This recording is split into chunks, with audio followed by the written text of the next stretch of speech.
Hi guys! Gawa po tayo ng smoothie. Meron akong banana at saka ito, mangga. Gyan natin ang banana. Mango, ayan. Another. Medyo mahal ang mangga dito sa amin. 40, more than 40 pesos ang isa. Yan, okay na. Then, lagyan ko ng milk. Yan. Then, lagyan ko konti ng honey. Yan. Then, ito, nilalagyan ko tong Korean, pang-absorb ng fats. O, yung mga sweet. Yan. So, lagyan na natin.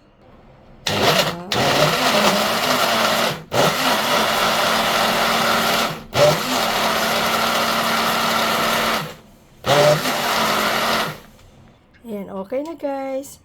Ito ang aking baon sa trabaho. Yan. Kahit di na ako mag-dinner. Yan.